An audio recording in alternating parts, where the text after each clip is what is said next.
西岸宗光です。今日は30代男性西さんからいただいたご相談です。2年前に父親が亡くなりました。その時多額の借金があったことが判明しました。私は長男なのですが、大変だった当時に私は何も動かず手伝わずでした。相続放棄やその他もろもろ大変な中、妹が懸命に動いてくれました。妹には本当に申し訳ないことをしたなと感じています。現在妹どころか家族からも絶縁されている中でとても辛いです。一方で今私がトレーナーとして働いているジムはとても居心地がよく、人間関係も良好で、職業柄よく運動もしているので、メンタル自体は健康だと思っております。まずは自分の心を満たすことに専念したいとは思っているのですが、何かアドバイスがありましたらぜひご教授いただければ幸いです。何よりもご家族と絶縁していらっしゃる状況、これは辛いですね。しかも西さんの中では、妹さんまたご家族と絶縁になって今辛い状況があるのは、ご自分のお父様が亡くなられた時のご自分の行動のせいだと思っていらっしゃるわけですから、なお辛い状況、苦しい状況だろうと思います。私もですね、若い頃ではありますが、絶縁というか一方的に家出をして家族と離れて暮らしたことがあるんですね。もともと私は母子家庭で過ごしておりまして、で大学に入った頃18、19の頃だったと思いますが、母親が嫌になってですね、お母さんはうるさすぎると、よくね、息子なんてそんなもんだろうと私今でも思っておりますが、自分にも息子がいますからね、本当うるさいです。今まだ小さくてもでも可愛いんですけど、その子供からしたら母親ってやっぱりうるさいってよく言いますよね。本当うるさいなと、嫌だなって思いが強くなって家を飛び出したんです。で飛び出し方もなんか事件があったり喧嘩をしたりとかそういうことではなくて、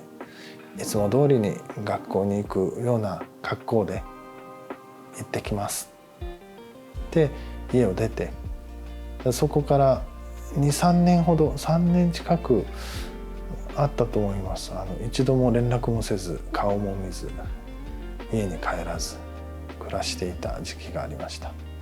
でまだね10代ですから、お金のこととかね、いろんなことがあって、そんな時にも頼れないし、でもずっと母子家庭ですから母を一人にして出てきて、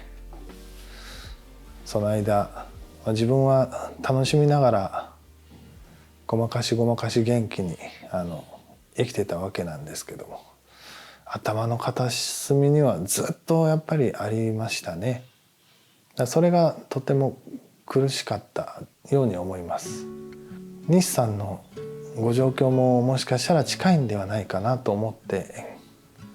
私の話を少しさせていただきました。でも救いは西さんのご相談の最後に書いてあった言葉です。まずは自分の心を満たすことに専念したいと思っていますと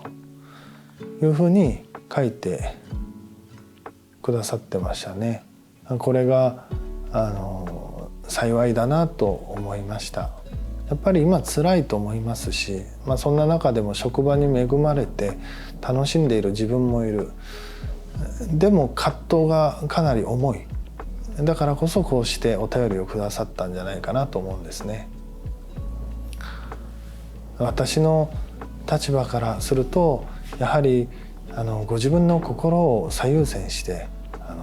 ご自分の誠意を全うして余裕を作っていきましょうということですね。余裕が作れなかったり満たされていなかったり、あるいは気づきを得ていなかったり、仏教的に言えば道を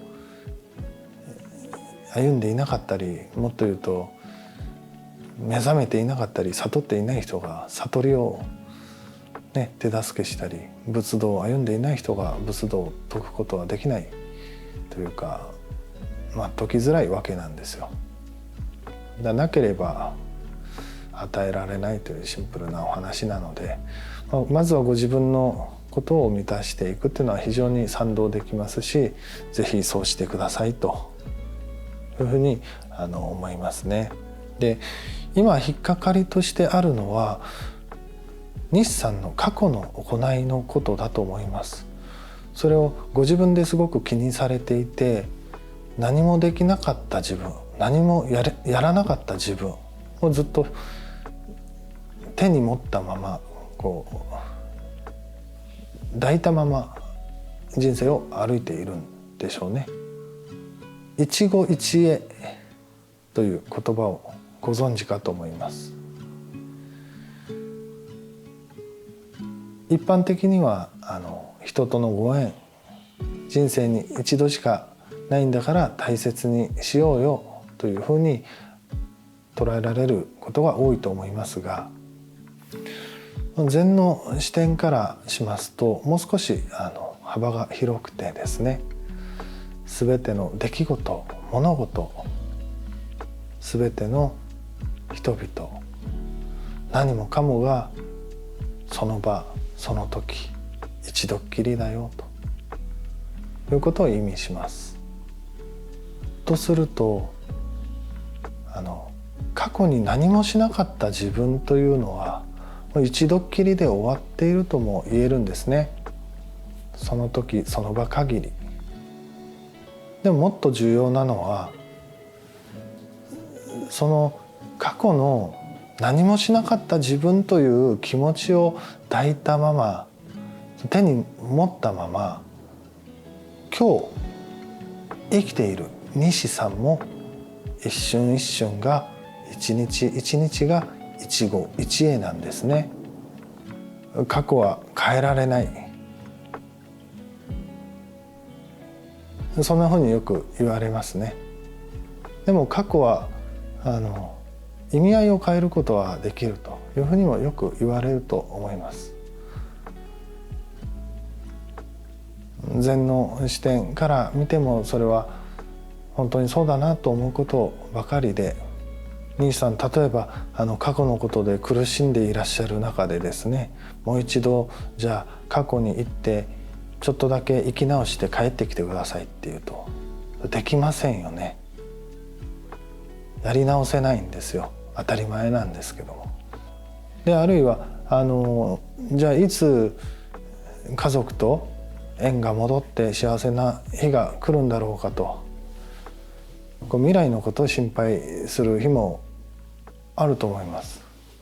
いつになったらこれが良くなるのかと。それも同じことなんですね。じゃあ未来が心配だったら3年先ぐらいちょっと行ってちょっと様子を見て帰ってきてください。それももちろんできないですよね。一期一会なんです。でもっともっと突き詰めていくと今とここなんですね。で希望を持っていただきたいのは今ここで過去のその辛い気持ちを抱いたままでいいので、抱いたままの西さんがどう生きるか、何を選択するか、何を考えるか、それが一瞬経った後には未来になっているんですね。過去を生きることもできないし、未来を生きることもできないし、だけれども今ここは生きることができる。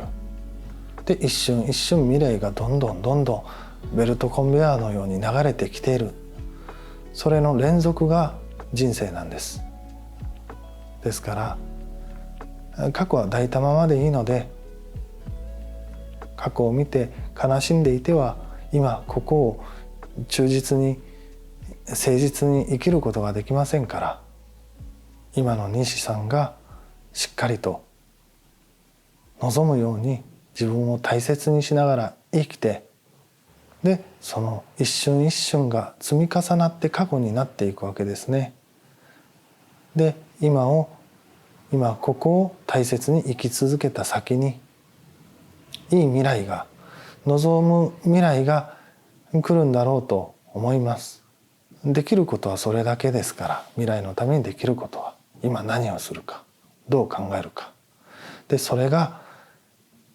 積み重なった先の先にですね、振り返ることができるのが過去です。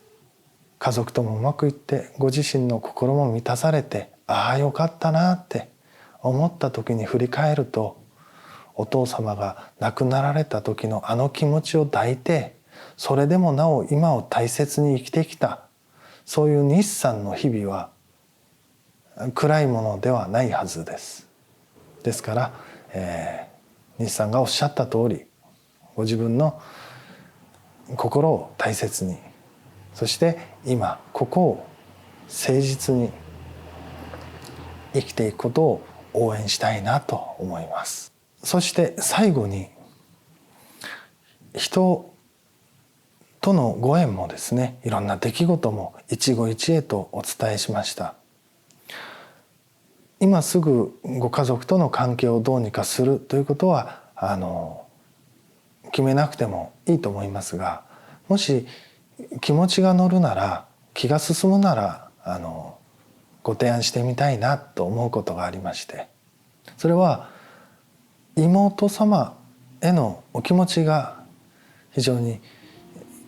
重要な鍵になっておられると思いましたので、手紙を一度書いてみてほしいなと思いました。妹さんに真心で今の等身大のありのままの辛い気持ち、申し訳ない気持ち、そういうことも全部含めてですね、手紙を書いてみる。だけど渡すかどうかは後で決めればいいです。手紙を送るかどうかは後で決める。あるいはもう送らない、渡さないって決めてから書くのでもいいと思いますよ。そういうご自分の中を見る、自己を見つめる、自分の気持ちを観察する、こういうことを禅は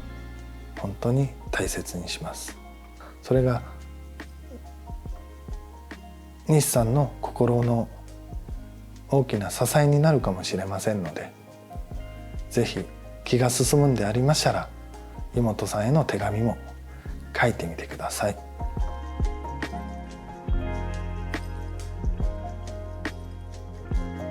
西さん、そして動画を見てくださっている皆様、心から感謝いたします。ありがとうございました。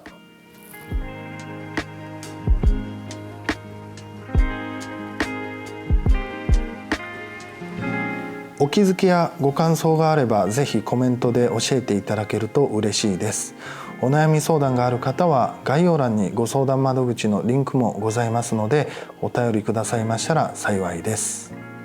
ありがとうございます。